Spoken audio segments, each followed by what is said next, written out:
हरिहंत सिद्ध सूर्य उपाध्याय साधु सर्व अर्थ के प्रकाशी मांगलिक उपकारी है। तिनको स्वरूप जान रागते भई जो भक्ति काय को नवाई स्तुति को ऊंचाई है। धन्य धन्य दिन हिते काज सब आज भये कर जोड़े बारे बारे वंदना हमारी है। मंगल कल्याण सुख ऐसो हम चाहते हैं। ओ मेरी ऐसी दशा जैसी तुम धारी है। ओ मेरी ऐसी दशा जैसी तुम धारी है। ओ मेरी ऐसी दशा जैसी तुम धारी है। क्षत्र चूड़ामणि नामक इस ग्रंथ के आधार से कहानी कल कुछ आगे बढ़ गई थी। जीवंदर कुमार घूमते फिरते हुए एक दक्षिण देश में पहुँचे और वहाँ जब पहुँचे तो पहुँचते ही अचानक वहाँ मौजूद सहस्त्रकूट जिनालय का दरवाज़ा जो बरसों से बंद था वो खुल गया। जीवंदर कुमार को तो इस तरह की कुछ खबर भी नहीं थी कि बंद था और खुल गया लेकिन वहाँ एक सज्जन पुरुष, एक आर्य पुरुष वहाँ खड़े थे। वो बहुत बहुमान से उन्होंने जीवंदर कुमार को देखा। आपस में वार्तालाप शुरू हुई और उसने पूरा वृत्तांत कह सुनाया। जीवंदर कुमार ने पूछा कि भाई कौन हो तुम? तो उसने बतलाया कि मैं गुणभद्र नामक सेठ का सेवक हूँ। सुभद्र नामक सेठ का सेवक गुणभद्र हूँ। तो और उनकी पुत्री, उसके जन्म होते ही ज्योतिषियों ने ये घोषणा की थी कि ये जो जिन मंदिर के दरवाजे वर्षों से बंद हैं, ये जिस महापुरुष के उपस्थित होने पर अपने आप खुल जाएंगे, वह भाग्यशाली पुरुष ही इसका वर होगा। सो मैं बहुत वर्षों से आपकी प्रतीक्षा कर रहा हूँ और आज आपको देखकर अत्यंत प्रसन्नता हुई। यह बात जीवंदर कुमार को कहकर वो दौड़ता हुआ चले गया अपने सुभद्र नामक सेठ के पास में। उसको भी पूरा वृत्तांत कह दिया। वे सुभद्र सेठ जब लौट करके आए तुरंत, तो जिन मंदिर में इन्हें बहुत भक्ति भाव से दर्शन करते हुए देखा, स्तुति करते हुए देखा, तो देखते ही अत्यंत प्रसन्नता का भाव जागृत हुआ। क्योंकि महापुरुषों की शक्ल अलग ही दिखती है। देखने मात्र से आभास हो गया कि ये कोई साधारण व्यक्ति नहीं है। जितने भाव विभोर होकर ये जिनेंद्र देव की भक्ति स्तुति कर रहे हैं, उसे देखकर ये निश्चित रूप से अनुमान लगाया जा सकता है कि ये बहुत धार्मिक हैं, विनयवान हैं, धार्मिक हैं। मुख मुद्रा को देखने से ऐसा प्रतीत होता है कि ये किसी उच्च कुल वाले हैं। वेशभूषा को देख करके लगता है कि मानो राजपुत्र जैसे हों, क्षत्रिय दिखाई दे रहे हैं। इन सब बातों का उस सेठ ने अनुमान लगाया और यहाँ तक की घटना की चर्चा कल तक हम यहाँ कर चुके थे। अब परस्पर में सेठ सुभद्र और जीवंदर कुमार का मिलन देखिए आगे। 304 नंबर यह पेज है। सेठ सुभद्र और जीवंदर कुमार का परस्पर मिलन 48 नंबर का यह श्लोक है। इज्यांते बुद्ध्यथा योग्य मुपचार परस्परम सताम ही प्रवृत्ता शास्ति शालिनामिव पक्वताम। पूजा के बाद उन दोनों का परस्पर यथा योग्य व्यवहार हुआ। निश्चय से धान्यों के सदृश सज्जन पुरुषों की नम्रता उनकी योग्यता और बड़प्पन को प्रकट करती है। किसके समान? धान्य के समान। पौधे, धान्य उगता है ना खेतों में, चावल गेहूँ अनाज जो उगता है, वो उगने पर पौधे छोटे छोटे से जब इतने बड़े हो जाते हों 2-3 फीट के, तो वे हवा चलती है तो वे एक दूसरे की तरफ झुकते हैं और परस्पर में मिलते हैं।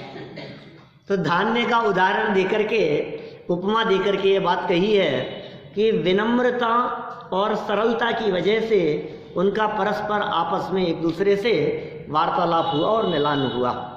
देखिए सरलार्थ, जिस प्रकार धान्य के पौधों को झुका हुआ देखकर उनकी परिपक्वता का ज्ञान हो जाता है। क्या ये धान कब तक सीधे हैं? जब तक वे पके नहीं हैं, और जैसे ही वो अनाज पक गया वैसे ही झुकना शुरू हो गया। तो कितनी सुंदर बात यहाँ कह रहे हैं कि ज्यों ज्यों कोई विशेषताएं हासिल होती है त्यों त्यों विनम्रता प्रकट होती है। विशेषता विनम्रता को जन्म देती है। यदि विनम्रता नहीं आई है तो इसका मतलब अभी विशेषता प्रकट नहीं हुई है। समझ में आ रही है बात? यह बहुत प्रसिद्ध कथन है कि वृक्ष में जब फल लगते हैं तो झुकता है। सब जानते हैं कौन सा वृक्ष झुकता हुआ दिखाई देता है। ज्यों ज्यों वृक्ष पर फल लगेंगे त्यों त्यों वो झुकेगा, त्यों त्यों विनम्र होगा। उसी तरह से कोई सज्जन वृत्ति वाला व्यक्ति हो, ज्यों ज्यों उसमें गुणों की वृद्धि होती जाएगी त्यों त्यों विनम्रता आती जाएगी। ये विनम्रता उसकी विशेषता को दिखाती है। तो यहाँ धान्य का कितना सुंदर उदाहरण दे दिया है। झुके हुए धान्य को देखकर यह बात निश्चित रूप से पहचानी जा सकती है कि उनमें कुछ न कुछ धान्य आ गया है, वे परिपक्व हो गए हैं, वे पक गए हैं। माने विनय और विनम्रता की कितनी सुंदर मिसाल यहाँ इन्होंने व्यक्त की है। जिस व्यक्ति में विनम्रता नहीं है वह व्यक्ति कितना भी बड़ा हो जाए वो उसका बड़प्पन किसी काम का नहीं है, और उसका वह बड़प्पन व्यक्तिगत ही है। दुनिया तो उसे बहुत छोटा ही समझती है। विद्या ददाति विनयम, विद्या जैसे जैसे हो और विनम्रता नहीं आए तो फिर वो विद्या ही नहीं है उसमें।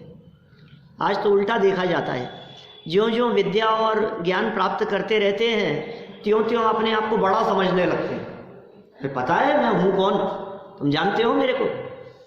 अपने आप को बड़ा समझते हैं, अपने आप को ज्ञानी समझते हैं। लेकिन भाई यहाँ तो विनम्रता प्रकट करने की शिक्षा दी जा रही है। दोनों तरफ ही विनम्रता थी। जीवंदर कुमार भी विनम्र थे और सेठ तो बहुत बहुमान से विनम्र हुए ही, तभी तो वे धान्य दोनों तरफ झुकते हुए दिख रहे हैं हवा के प्रभाव से। देखिए जिस प्रकार धान्य के पौधों को झुका हुआ देखकर उनकी परिपक्वता का ज्ञान हो जाता है, उसी प्रकार महापुरुषों की विनम्रता उनकी योग्यता का परिचय करा देती है। महापुरुषों में जितनी विनम्रता होगी वो देखते ही आपको पता लग जाएगा कि ये कितने योग्य हैं। जीवंदर कुमार द्वारा जिनेंद्र भगवान की पूजन कर लेने के पश्चात एक दूसरे की विशिष्ट योग्यता का परिचय प्राप्त हुआ। माने व्यक्ति का व्यवहार यह दिखा देता है कि वो कितना महान है। हीन लोगों का व्यवहार अच्छा नहीं होता, अच्छे लोगों का व्यवहार अच्छा होता है। जिनका व्यवहार अच्छा है, जिनके अंतर में कुछ गुण प्रकट हुए हैं, जिनके अंदर में ये तत्वज्ञान प्रवेश किया है, उनके हृदय में सरलता स्वाभाविक है। वे सरल चित्त वाले स्वयं सहज हो जाते हैं। विशेषार्थ देखें, जब दो महापुरुष परस्पर एक दूसरे से मिलते हैं तब शाब्दिक संभाषण के बिना भी केवल परस्पर मेल मिलाप से ही एक दूसरे की विशिष्टता महानता का परिज्ञान हो जाता है। माने जो हाथ जोड़ने और सर झुकाने की और जो विनम्रता की जो मुद्रा है वो इस बात को प्रकट कर देती है कि ये उच्च कुलीन व्यक्ति है, उच्च कुल वाले हैं। जो उच्च कुल वाले नहीं होते या जिनमें कुछ विशिष्ट गुण नहीं होते वे तो अकड़ के ही रहते हैं हमेशा। जो झुकता है वो कायम रहता है और जो अकड़ के खड़ा रहता है वो टूट जाता है। इसलिए अकड़ना अच्छी बात नहीं है। ऐसे तक वचन आपने कहीं पढ़े सुने होंगे कि ये अकड़ जाना तो मुर्दों की पहचान है। झुकता वही है जिसमें जान होती है, जिसमें जान होगी वही झुकेगा, और मुर्दे वो तो आकड़े ही रहेंगे, वो थोड़ी ना झुक सकते। वात्सल्य नाम का गुण है। इसी तरह से देखो आप, बहुत उदाहरण है। तो उत्तम मार्दव धर्म के ऊपर जब व्याख्या करते हैं तो ऐसी विनम्रता और सरलता की बहुत चर्चा करते हैं। अभी तो वो प्रसंग नहीं है अपना, वो उत्तम मार्दव धर्म की चर्चा करने का, लेकिन उस प्रसंग में जो घंटों पहले प्रवचन किए हैं, कई बार उपलब्ध भी है आप लोगों के बीच में यूट्यूब पर भी, तो उनमें सब में खूब चर्चाएं की है। पेड़ हैं, मौसम खराब हो रहा है, तूफान आ रहा है, उस तूफान के समय में जिन वृक्षों ने झुकना सीख लिया वे तूफान चले जाने के बाद में वापस सीधे हो जाते हैं, और जिन वृक्षों को झुकना नहीं आया वे उस तूफान में जड़ से उखड़ जाते हैं। तो विनम्रता जहां होगी, जिनको झुकना आता है, इसका मतलब ये है वे लंबे समय तक चलने वाले हैं। ऐसा कहते हैं लंबी रेस के घोड़े हैं, लंबे समय चलने वाले हैं। देखिए, परस्पर संभाषण के बिना ही मात्र उनके व्यवहार ने ही ये प्रकट कर दिया कि वे विशेष हैं, वे महान हैं। जीवंदर कुमार का सेठ सुभद्र के घर जाना, घर चले। तद्वेश्म तस्य निर्बंधाद बंधु प्रियोगत सख्यम साप्तपदीनम ही लोके संभाव्यते सताम। इसके अनंतर बंधुओं के प्यारे जीवंदर कुमार उस सेठ के आग्रह करने से उनके घर गए, ऐसे नहीं चले गए। आग्रह किया, चलो कोई बात नहीं, अब इनका विशेष आग्रह है तो चलते हैं। निश्चय से संसार में सज्जन पुरुषों की मित्रता दूसरों के साथ 7 पग चलने मात्र से ही संभव हो जाती है। जीवन की क्रिया परिचय देती है विशेषता। हाँ, जीवन की कोई भी क्रिया हो वो सब उनकी जीवन की विशेषताओं का परिचय करा रही है कि उनका जीवन कितना उत्कृष्ट है। कितनी सुंदर बात कह दी है। सज्जन पुरुष हो, कहीं अनजान व्यक्ति हो और आपको कहीं मिल गए रास्ते में, तो 2, 5, 7 कदम आप उनके साथ में चलेंगे, इतने मात्र में ही परस्पर एक दूसरे का परिचय भी हो जाएगा और मित्रता भी हो जाएगी। ठीक है ना, सज्जनता दूसरों के साथ 7 पग चलने मात्र से ही संभव हो जाती है। मित्रता, सज्जन पुरुषों में मित्रता, देखने मात्र से सहज वात्सल्य भाव जागृत होता है। भाई, जो परस्पर का वात्सल्य है, एक दूसरे के प्रति प्रेम है, ये प्रेम प्रकट होता हुआ दिखाई दे रहा है। देखिए नीचे और क्या कह रहे हैं, सरल अर्थ। दोनों में परस्पर जय जिनेंद्र का व्यवहार होने के पश्चात, जय जिनेंद्र हैं, वही मुद्रा कौन सी, खिल गए आपके तो दांत। 4 मिले 64 खिले, 20 मिले कर जोड़, और मित्रों ऐसे मिलते हर्षत 7 करोड़। ऐसी प्रसन्नता हो जाती है। 4 आंखें मिलते ही 64 खिल जाते हैं। 2 आंखें हमारी और 2 आंखें आपकी मिली, जैसे ही 2 और 2 4 मिली, जैन साहब क्या हुआ, चेहरे पर मुस्कान, इधर भी चेहरा खिल गया 32 और उधर भी 32 दांत, ये 64 खिल गए। 4 मिले और 64 खिले, और 20 मिले कर जोड़, 5 5 10 और 10 सामने वाले के, ये 20 क्या। और ऐसे मिलनते हर्षत 5-7 करोड़, 2.5-3.5 करोड़ रोम हमारे और इतने ही सामने वाले के, रोम रोम पुलकित हो जाए। ये साधर्मियों की मिलन की दशा है, ये जय जिनेंद्र की परिस्थिति है। माने रोम रोम प्रसन्न हो जाता है जैसे ही साधर्मियों को देखते हैं। जय जिनेंद्र की इस परिस्थिति का यहाँ बात कह दी इन्होंने, कितना प्रसन्न हो जाता है चेहरा। दोनों मिले, जय जिनेंद्र साहब इतने में चेहरा खिल गया। तो ये कह रहे हैं यहाँ देखो, जय जिनेंद्र का व्यवहार होने के पश्चात सुभद्र के अत्यंत प्रेम पूर्वक आग्रह से सबके प्रिय जीवंदर कुमार, सुभग नाम कर्म प्रकृति का उदय जिनके होता है वे सबके प्रिय हो जाते हैं। आप जानते हैं नाम कर्म की 93 प्रकृतियों में एक कर्म प्रकृति है जिसका नाम है सुभग। वो सुभग कर्म प्रकृति क्या काम करती है, इधर सुभग कर्म प्रकृति का उदय आता है तो दूसरे लोगों को वो व्यक्ति पसंद आता है, वो प्रिय लगता है, वो अनुकूल लगता है। ये सुभग कर्म प्रकृति के उदय का काम है। कोई व्यक्ति कभी कदाचित ये कहे, क्यों भाई तुम्हें सब लोग क्यों चाहते हैं, तो मैं क्या करूं, मेरे ऐसे कर्म प्रकृति का उदय है। सुभग कर्म प्रकृति का उदय। देखो कोई कोई के इसके विपरीत दुर्भग कर्म प्रकृति का उदय हो, 93 भेद है भैया। ये नाम कर्म के 93 प्रकृतियां हैं। एक का नाम है सुभग और दूसरे का नाम है दुर्भग नाम कर्म प्रकृति। वो लोगों के लिए किसी का सहयोग करने के लिए जी जान एक कर दे। कहता है मैं इनके लिए मरपच के इतना करता हूं, उसके बावजूद मुझे कोई यश नहीं मिलता, क्या कोई मुझे पसंद नहीं करता, मैं कर करके मरे जा रहा हूं क्या, और कोई मुझे पूछता ही नहीं। क्यों नहीं पूछता है? क्योंकि तुम्हारी कैसी कर्म प्रकृति का उदय है? दुर्भग। क्या नाम कर्म प्रकृति का? दुर्भग। क्या? जो पसंद नहीं करे, लोग पास में बैठना पसंद नहीं करें, लोग चर्चा करना पसंद नहीं करें, लोग उनकी मतलब गुण हो तो उन गुणों की प्रशंसा भी ना करें। सुंदर हो, ये आईने के सामने खड़ा होकर के अपने आप को बहुत सुंदर समझता है और दूसरा व्यक्ति इसे घमंडी कह करके पुकारता है, पूछता है होंगे। और एक बदसूरत है, शक्ल अच्छी नहीं है, लेकिन शक्ल अच्छी नहीं होते हुए भी सुभग नाम कर्म प्रकृति का उदय है, तो सब चाहते हैं। क्या इनमें ऐसा? शक्ल अच्छी नहीं है, ऐसे दिखते हैं, उसके बावजूद सब चाहते हैं। क्या करो, अंदर में जैसे कर्म प्रकृति का उदय हो वैसा फल दिखाई देता है। तो यहाँ जीवंदर कुमार के सुभग नाम कर्म प्रकृति का उदय है। सब चाहते हैं, जहां जाते हैं, जहां खड़े हो जाते हैं, लोग इनको अपना समझने लगते हैं, अपनेपन से इनके साथ व्यवहार करने लगते हैं। देखिए अब पंडित जी समझाए तो पंक्ति क्यों ताकि बच्चे से सुभग नाम कर्म प्रकृति बंधी क्यों? अब ये नाम कर्म की प्रकृति है, नाम कर्म बंधन के हेतु बतलाए, शुभ नाम कर्म और अशुभ नाम कर्म के हेतु। योग वक्रता विसंवादनम च अशुभ नाम है और तद विपरीतम शुभस्य।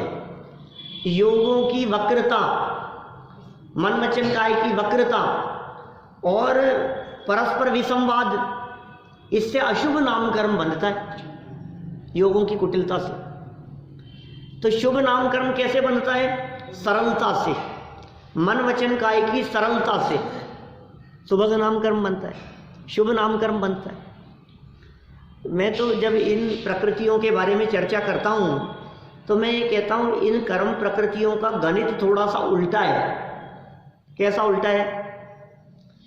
एक व्यक्ति जो निरंतर ये सोचता है मेरी प्रशंसा होनी चाहिए, मेरी प्रशंसा होनी चाहिए, मैं इतना काम कर रहा हूं, मेरी प्रशंसा कैसे नहीं होगी, मेरा सम्मान होना चाहिए, तो उसके इन परिणामों से अपयश कीर्ति कर्म बन रहा है। सम्मान की चाह है ना, यशस कीर्ति की चाह। यशस कीर्ति एक कर्म प्रकृति है जिससे प्रशंसा होती है लोक में। यशस कीर्ति कर्म प्रकृति की चाह में अपयश कीर्ति कर्म बनता है।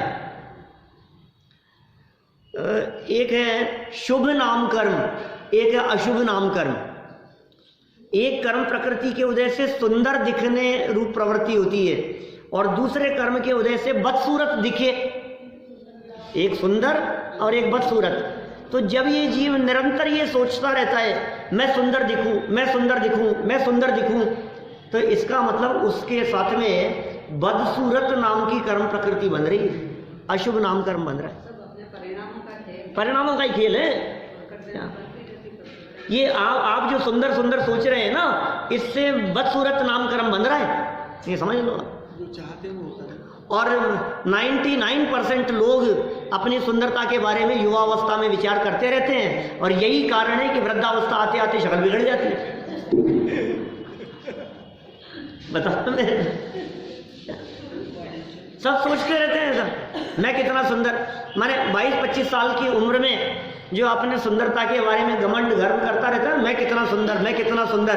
फिर देखो, फिर आप 35, 40, 45, 50 के होने के बाद में फिर वो धीरे धीरे आजकल तो बहुत सुंदर बनने के लिए बाहर जाते हैं। हाँ, सब उससे क्या होगा, वो ऊपरी ऊपरी है वो, और वो और ज्यादा मतलब वो उससे और ज्यादा चेहरा बिगड़ता है आपका। बाहरी मेकअप करने से वो क्यों किया आपने, जरूरत से ज्यादा ओवर जो किया आपने, वो किस लिए किया? सुंदर दिखने के लिए। तो कर्म समझदार है भाई साहब। आप जैसा सोच रहे हो उसके विपरीत कर्म बन रहा है। ये सोच रहा है सब मुझे चाहें, सब मुझे पसंद करें, उसके दुर्भग नाम कर्म बन रहा है। मतलब आप जैसा विचार करेंगे ये नाम कर्म की प्रकृतियों में, आप सोचते हो मेरी आवाज़ अच्छी होनी चाहिए, मेरी आवाज़ अच्छी होनी चाहिए, कितनी अच्छी आवाज़ है, दुस्वर नाम कर्म बन रहा है सुस्वर की जगह। मुझे मालूम है जब मैं इस तरह की बात कह रहा हूँ तो कई लोग ये सोच रहे होंगे चलो तो फिर आज से ऐसा सोचना शुरू करते हैं अपन बदसूरत हो जाए तो सुंदर नाम कर्म बनेगा। बनता है ना, कर्मों में मायाचारी नहीं चलती, अंतरंग अभिप्राय और अंतरंग परिणाम ये कर्मों से छिपे नहीं रहते, ये कर्मों की पकड़ में आ जाते हैं तुरंत। आपके अंदर में चलने वाली मायाचारी के परिणाम ये तुरंत वे कर्म पकड़ लेते हैं। इसलिए सावधान रहें, जीवन में सरल बनने का प्रयास करें। अपना जीवन यदि तत्व ज्ञान से ओतप्रोत होगा तो क्या फर्क पड़ता है इस देह की सुंदरता से, और दुनिया हमें चाहे और न चाहे, दुनिया हमें जाने और न जाने, उससे कोई फर्क नहीं पड़ता है भाई साहब। आप देखो कितने अनगिनती तीर्थंकर, अनंत तीर्थंकर हो चुके भूतकाल में, कितनों को जानते हैं आप बोलो? जिनको सब जाने तभी अनंत आनंद आता होगा क्या? कोई नहीं जानते उसके बावजूद भी, अरे अनंत जीव ऐसे हैं वर्तमान में जो सिद्धालय में विराजमान हैं। वे जब मुनि बने थे तब भी उन्हें कोई नहीं जानता था, और वे दीक्षा लेकर के मोक्ष चले गए तब तक भी कोई नहीं जानता। उससे कोई फर्क नहीं पड़ता कि दुनिया आपको जानती है या नहीं, फर्क इस बात से पड़ता है कि आप अपने आप को जानते हैं या नहीं। यदि आपने अपने आप को जानना सीख लिया तो फिर दुनिया जाने चाहे नहीं जाने, सुखी होने की कला सीख ली। सबको तो जाना निज को न जाना, कैसा ज्ञान धारी तूने आपन पहचाना। फिर दुनिया जाने, दुनिया जाने, कि सुन दुनिया क्या जाने। अच्छा कभी कभी तो ऐसा घमंड में बोलता है, आपको पता है कितने लोग जानते हैं? तुम्हें जानता कौन है? कितना फेमस हूं मैं भाई साहब। आप देखो जरा, टीवी पर, इंटरनेट पर, अखबारों में हैं, सब जगह पर छाया रहता हूं मैं, सोशल ग्रुप में, समाज में हैं, जहां खड़ा हो जाता हूं वहां लोग मुझे पहचानते हैं, दूर दूर तक लोग। कितना फेमस हूं मैं कि सुन भाई तुझे जितने भी जान। अच्छा कितने लोग जानते हैं दिपेश जी, आप कितने जानते हैं बताओ? बोलो साहब, मेरे को कम से कम भी इस हिंदुस्तान में बात करो तो 2-4 लाख लोग तो जानते होंगे, कम से कम बता रहा हूँ, इतने लोग तो मुझे जानते हैं, ज़्यादा ही जानते होंगे, बस 2-4 लाख। सुन मुझे अनंत जानते हैं। अनंत क्या बात कर रहे हो? यहाँ हाँ सिद्धालय में बैठे हुए अनंत सिद्ध परमात्मा मुझे जानते हैं। अनंत परमात्मा मुझे जान रहे हैं, तो किस बात की परवाह करता है कि लोग मुझे जाने? यश चाहता है, मान सम्मान चाहता है। तेरे इस मान सम्मान की चाह में ऐसी अवस्था प्राप्त हो जाएगी जिसमें लोग तुझे जीव मानने को तैयार नहीं होंगे। ये जीवंदर कुमार ने कभी यह नहीं सोचा कि लोग मुझे चाहें, लोग मुझे पसंद करें, मैं फेमस हो जाऊं, कुछ नहीं। सरल हृदय वाले थे, जीवन में तत्व ज्ञान था, धार्मिक व्यक्ति थे, जिन धर्म की आराधना करने वाले थे, सहज जिन मंदिर दर्शन करने की भावना से आए थे और बहुत भक्ति भाव पूर्वक जिनेंद्र देव के दर्शन कर रहे थे। अब उनके ऐसी कर्म प्रकृतियां पहले की बंधी हुई थी, सुभग नाम कर्म प्रकृति, कि सेठ वहां आ गए और परस्पर जय जिनेंद्र करके उन्हें अपने साथ घर चलने के लिए निवेदन किया, प्रेम पूर्वक आग्रह किया। देखिए सरल अर्थ पढ़ रहे हैं अपने यहाँ। दोनों में परस्पर जय जिनेंद्र का व्यवहार होने के पश्चात सुभद्र के अत्यंत प्रेम पूर्वक आग्रह से सबके प्रिय, यहाँ से हमने बात घूम गई थी, सबके प्रिय ऐसी कर्म प्रकृतियां सभी जो चाहते हैं इनको, तो इनको कौन नहीं चाहता है? जैन अजैन का कोई भेद नहीं है, कोई पक्ष व्यामोह नहीं है, इनको सब चाहते हैं। ऐसा सुभग सबके प्रिय जीवंदर कुमार सेठ के साथ उनके घर पर गए। यह उचित ही हुआ, क्योंकि इस जगत में 7 पग साथ चलने मात्र से ही सज्जनों में मित्रता हो जाती है। मानो कुछ मिनटों के लिए, कुछ देर के लिए वे जीवंदर कुमार और सुभद्र सेठ जिन मंदिर के बाहर साथ में रहे, कुछ मिनटों के लिए इतने में ही उनमें मित्रता हो गई और साथ में जाने के लिए आग्रह किया और वे तैयार हो गए। देखिए अभी हैं अपने पास में कुछ मिनट, मेरी भावना है ये पूरा ही कर लें अपन, यह लंब हाँ हो जाएगी। देखो छठा लंब पूरा कर लेंगे अभी, विशेषार्थ पढ़ें। 7 पग चलने का अर्थ अति अल्प परिचय, मतलब 7 पग कितना सा होता है, कुछ भी तो नहीं, 2-5 कदम 2 मिनट के लिए साथ में रहे, बहुत अल्प परिचय। सज्जन लोग सरल स्वभावी और गुणग्राही होते हैं। सज्जन लोगों में गुण ग्रहण करने की भावना होती है, अल्प काल में ही परस्पर विचारों से परिचित हो जाते हैं। अतः 2 सज्जनों की मित्रता में देर नहीं लगती। यही कारण है कि सुभद्र और जीवंदर कुमार में सहज मित्रता हो गई, अपने आप ही मित्रता हो जाती है। और देखो प्रकृति भी उन लोगों को सहज ही मिला देती है जिन लोगों के विचार समान होते हैं। माने जिनका जिसके साथ में संबंध होता है। ये कहावत तो आपने बहुत प्रसिद्ध सुनी होगी, जैसों को जैसे ही मिलते हैं एक मंच पे आ जाते हैं। ये सहज ही है, ये कितना प्रसिद्ध है, जैसों को जैसे ही मिलते हैं। इसका मतलब जो जैसा है समझ लो आप। क्या आप सोच रहे हो कि मेरा संबंध अच्छा नहीं हुआ ये मुझे कैसा योग मिल गया, कि नहीं भाई जैसों को जैसे ही मिलते हैं। माने आप जैसे हैं कि नहीं साहब हमारा तो मिलता ही नहीं है, कि तुम भी कुछ कम नहीं हो, इसका मतलब क्या। माने बात तो दोनों तरफा ही ऐसी चलती है भाई साहब, एक तरफा नहीं। माने सहज ही इस तरह का योग दिखाई देता है। इस तरह का उदाहरण कई बार पहले भी आपके बीच में दिया है। एक कक्षा में 50 विद्यार्थियों ने एडमिशन लिया। 50 विद्यार्थियों के एडमिशन लेने के पश्चात आज नए स्कूल में नया एडमिशन हुआ है 50 नए विद्यार्थियों का, कोई किसी को नहीं जानता था। आप देखना 10-5 दिन में 15 दिन में उन सबके ग्रुप बन जाएंगे। पढ़ने वालों का अलग ग्रुप होगा, गप्पे लड़ाने वालों का अलग ग्रुप होगा, खेलने वालों का अलग होगा, और कॉलेज में यदि कोई पुड़िया खाने वाले हैं तो उनका अलग ग्रुप बन जाएगा। सबके अपने अपने ग्रुप बन जाते हैं क्या, उसका वैसा ही सर्किल बन जाता है। आपका सर्किल कैसा है इसे देख करके पहचाना जा सकता है आप कैसे हैं। पहले एक कहावत बहुत चला करती थी, अपनी पुत्री के लिए वर देखना है तो कि क्या देखना, कि उसकी बैठ देखना, उठ बैठ देखना, उसकी संगति देखना, वो किन लोगों के बीच में उठता बैठता है, इससे अनुमान लगाया जा सकता है कि वो कैसा है। तो जो जैसे होते हैं उनको वैसे नेचर वाले लोग सहज समझ में आ जाते हैं। ट्रेन में भी देखो आप, कभी कभी सफ़र करते समय अनजान व्यक्तियों से भी इतना परिचय हो जाता है कि आप बहुत घुल मिल जाते हैं। 10-12 घंटे का 15 घंटे का सफ़र ट्रेन का, जिसमें बहुत घनिष्ठता सी हो गई आपकी, ये क्या हो गया, अल्प परिचय में ही अति घनिष्ठता हो जाती है। तो सज्जन लोग भी एक दूसरे को पहचान लेते हैं और उनमें परस्पर में मित्रता हो जाती है। हाँ, सब सागर भी एक जगह पर, एक मंजिल पर जाने वाले लोग एक जगह पर एकत्रित हो जाते हैं, क्योंकि एक जगह पर जाना है। देखिए जीवंदर कुमार द्वारा विवाह की स्वीकृति देना,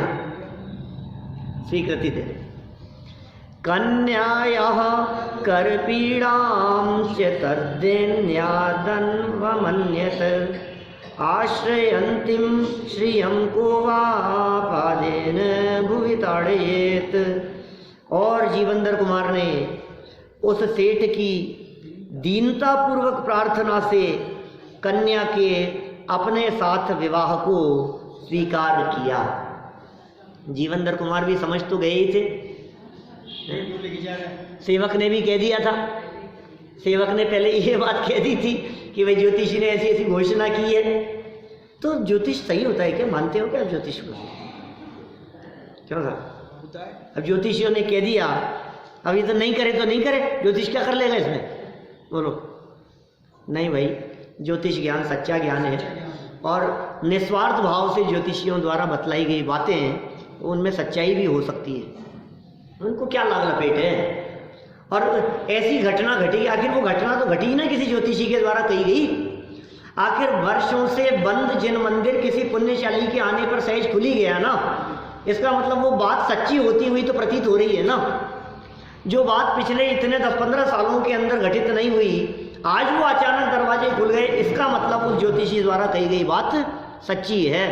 सुनो, जीवंदर कुमार के विवाह और ये इनकी पुत्री, इनके विवाह की घोषणा तो जो ज्योतिषी ने की थी तो सच्ची थी, लेकिन आप किसी ज्योतिषी के चक्कर में पड़ना मत, ये मेरी व्यक्तिगत सलाह है।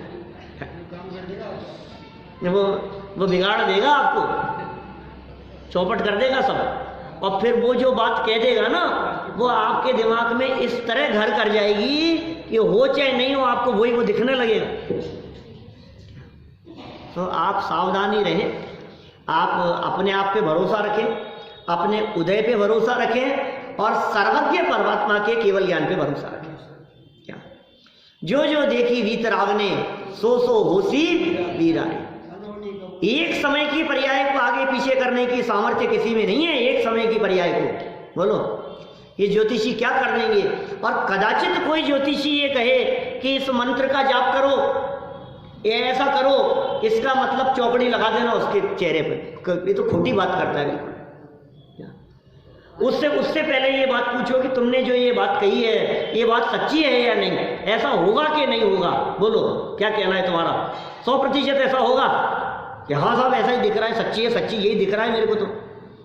और फिर उससे पूछो उपाय क्या है, तो उपाय बतला दे, ऐसा कर लूंगे तो बदल जाएगा। तो फिर जो तुमने 2 मिनट पहले बात कही थी वो झूठी हो गई ना। यदि वो बदलने के का उपाय तुम बतला रहे हो, तो 2 मिनट पहले जो तुम घोषणा कर चुके हो वो तो झूठी हो गई ना। ज्योतिष आदि के माध्यम से, निमित्त ज्ञान आदि के माध्यम से भविष्य को जाना जा सकता है, उसमें कोई ऐतराज नहीं है, लेकिन बदला नहीं जा सकता। क्या आप बदल नहीं सकते हो। ये ज्ञान है, द्वादशांग के ज्ञान में इस तरह की चर्चाएं हैं, ठीक है, सच्चा ज्ञान है, लेकिन कोई कहे कि इससे बदल जाएगा, इस धोखे में मत रहना। मैं बदल लूंगा, मैं ऐसा कर लूंगा, ये 3 काल में संभव नहीं है। समयो एक बड़े नहीं घटसी, जो सुख दुख की पीड़ा रे। एक समय को आगे पीछे नहीं कर सकता, फेर बदल नहीं कर सकता। सुनो, आत्मा की अनंत शक्तियों में से 6 शक्तियां इस काम में लगी हुई है। पर्यायों की नियामक 6 शक्तियां हैं। एक का नाम है भाव शक्ति, एक का नाम है अभाव शक्ति, एक का नाम है भाव अभाव, एक का नाम है अभाव भाव, एक का नाम है भाव भाव, और एक का नाम है अभाव अभाव। ये ऐसी शक्तियां हैं, पावरफुल है ये शक्तियां। क्या अभी चर्चा नहीं करूंगा, मैं इनका विवाह करा दूं पहले। ये तो प्रत्येक द्रव्य में, 6 द्रव्यों में। ये जब दादा ने ऐसा प्ररूपण किया तो कई लोगों ने शिकायत की कि 6 द्रव्यों में कैसे कहते हो, गुरुदेव से जाकर के शिकायत करी। क्या ये साहब, ये जो है ना, ये भारी, ये कहता है ये 6 द्रव्यों में तो आत्मा की शक्तियां हैं। तो गुरुदेव ने कही नहीं नहीं, ये वो सही कहते हैं, ये 6 द्रव्यों में ये शक्तियां। सब द्रव्यों में एक एक समय की जो पर्याय उत्पन्न होती है वो योग्यता से उत्पन्न होती है, उसका नियामक, उसकी शक्ति अंदर में मौजूद है। सब द्रव्यों का कार्य करने की शक्तियां हैं। देखिए, खैर इन्होंने स्वीकृति दे दी और विवाह को स्वीकार किया। देखिए नीतिकार कह रहे हैं नीचे, संसार में कौन पुरुष अपने आश्रय को प्राप्त होने वाली लक्ष्मी को चरणों से ठुकराता है। उसको मिल रही है और स्वयं आगे से आकर के मिल रही है, तो स्वयं आश्रय को प्राप्त होने वाली लक्ष्मी को कोई नहीं ठुकराता।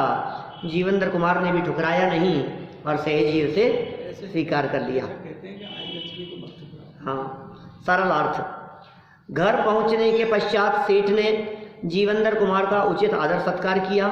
तत्पश्चात सेठ सुभद्र ने अत्यंत विनम्रता के साथ जीवंदर कुमार को क्षेम श्री के जन्म के समय ज्योतिषियों के द्वारा कहे हुए वचनों का परिज्ञान कराया तथा अत्यंत प्रेम और आग्रह पूर्वक क्षेम श्री से विवाह करने का पुनः पुनः निवेदन किया।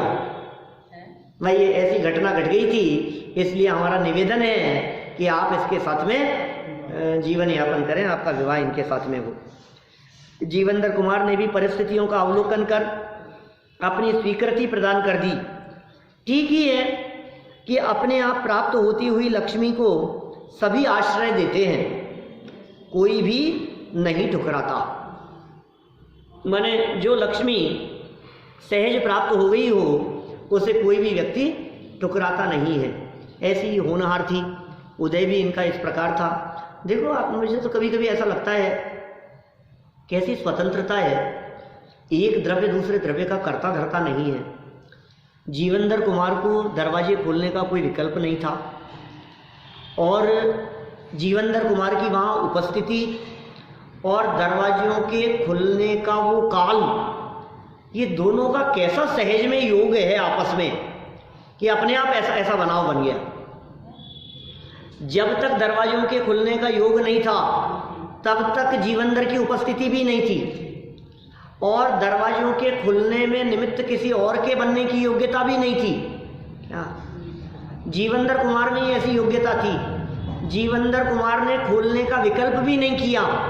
अनगिनती लोगों ने दरवाजे खोलने का विकल्प किया, फिर भी दरवाजा नहीं खुला, और इन्होंने विकल्प नहीं किया तो भी दरवाजे खुल गए। ये बातें क्या बतलाती है कि सज्जन और महापुरुषों के, पुण्यशाली जीवों के कार्य बिना विकल्प किए भी हो जाते हैं और अभागे लोगों के कार्य अनेक पुरुषार्थ, प्रयत्न और विकल्प करने पर भी नहीं होते। तो बड़े पंडित जी की बहुत सुंदर पंक्तियां हैं। पापोदय में चाह व्यर्थ है, नहीं चाहने पर भी हो। पुण्योदय में चाह व्यर्थ है, सहजपने मन वांछित हो। चाह करना ही बेकार। लो, हम काहे की चाह करें? जैसा पाप का उदय है कि तेरी चाह कुछ काम नहीं करेगी। तेरे पाप कर्म का उदय है तो कितना भी कुछ भी चाह कर ले, नहीं चाहेगा तो भी होगा। पापोदय में चाह व्यर्थ है, नहीं चाहने पर भी हो। जैसा पुण्य के उदय में तो कर लूं कि चाह से क्या मतलब है? सहज पने मन वांछित हो। तेरा काम सहज ही होगा, मन वांछित काम हो जाएगा, चाह करने की जरूरत नहीं है। इसलिए इच्छाओं के ऊपर चौकड़ी मार दो, इच्छाएं करना बेकार है। वृथा वो विशेषिता, ये विषयों की इच्छा करना बेकारी है। इसलिए कोई ज्ञानी पुरुष भविष्य में क्या होना है और क्या नहीं होना है इसके संदर्भ में विकल्प नहीं करते। कौन बदले? जो होगा हो जाएगा। पाप कर्म का उदय में जैसी परिस्थितियां प्रतिकूल होनी है उसे नहीं टाला जा सकता, और पुण्य के उदय में जैसी अनुकूलताएं प्रकट होती हैं वो सहज होंगी। मैं काहे को जबरदस्ती का विकल्प करूं? इस वजह से निशंकित भी रहते हैं, निशंकित रहते हैं, निर्भय रहते हैं। ये सब ज्ञानियों के जीवन में बहुत निर्भयता आती है इन सब बातों से। देखिए अब अंतिम श्लोक। जीवंदर कुमार और क्षेम श्री का विवाह संपन्न होना। अथ भद्रतरे लग्ने सुभद्रेण समर्पिताम क्षेम श्रियं पवित्रोय मुपये में यथा विधि। इसके अनंतर इन पवित्र जीवंदर कुमार ने शुभ समय में भद्रतरे लगने सुभद्र सेठ द्वारा दी हुई क्षेम श्री नाम की कन्या को विधि पूर्वक ब्याह। देखो अब ये कह रहे हैं, यद्यपि इन्होंने लिखा तो है शुभ लग्न में, तो मुहूर्त देखा होगा कि नहीं, महापुरुषों के कार्य जिस घड़ी और जिस क्षण संपन्न होते हैं वो मुहूर्त ही शुभ होते हैं।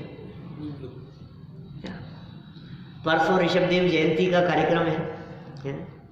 चैत्र कृष्ण नवमी का दिन देख करके जन्म लिया होगा उन्होंने।